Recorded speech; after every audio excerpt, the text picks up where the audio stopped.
वसमत परभणी रोडच्या रेल्वे उड्डाणपुलावरील जीवघेणे खड्डे बुजवण्याबाबत अखिल भारतीय भ्रष्टाचार निर्मूलन संघर्ष समितीची मागणी. कल्याण निर्मल राष्ट्रीय महामार्ग 61 वरील उपविभागीय मानवत या कार्यालयाच्या अंतर्गत नसरतपूर ते बारसगाव दरम्यान साखळी क्रमांक 514/00 ते 558/200 चे रस्ता रुंदीकरण व उन्नतीकरणाचे काम मागील 6 ते 7 वर्षांपासून सुरू आहे. सदरील काम हे निकृष्ट दर्जाचे मटेरियल वापरून बोगस होत आहे. सद्यस्थितीत वसमत शहरात रेल्वे उड्डाणपुलाचे काम कासव गतीने सुरू आहे.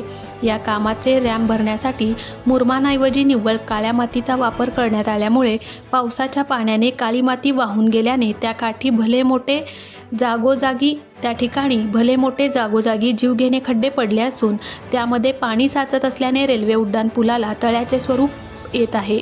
त्या ठिकाणाहून जाण्या येण्यासाठी तारेवरची कसरत करावी लागत असल्याने शाळेतील मुलं, वयस्कर व्यक्ती, मोटरसायकलस्वार खड्ड्यात पडून अपघात झाल्याने अनेक जण जखमी झाल्याच्या घटना घडल्या आहेत. राष्ट्रीय महामार्ग असल्यामुळे त्या मार्गांवरून मंत्री, खासदार, आमदार यांचा नेहमीच प्रवास असतो. परंतु त्यांना खरंच हे खड्डे दिसले नसतील की जाणीवपूर्वक दुर्लक्ष केलं जात आहे? एखादी मोठी घटना घडल्यावरच त्यांना जाग येणार का? महामार्ग प्रशासन सुद्धा झोपेचे सोंग घेऊन जाणीवपूर्वक या प्रकरणाकडे कानाडोळा करत असल्याने भविष्यात एखादी मोठी घटना घडल्यास याला जबाबदार कोण असा प्रश्न निर्माण होत आहे. त्यामुळे रेल्वे उड्डाणपुलावरील मोठमोठे जीवघेणे पडलेले खड्डे तात्काळ कायमस्वरूपी बुजवावे, अन्यथा त्या ठिकाणी जनआंदोलन उभारू अशी मागणी अखिल भारतीय भ्रष्टाचार निर्मूलन संघर्ष समितीचे जिल्हा उपाध्यक्ष आनंद खरे यांनी उपविभागीय अधिकारी यांना निवेदनाद्वारे करण्यात आली.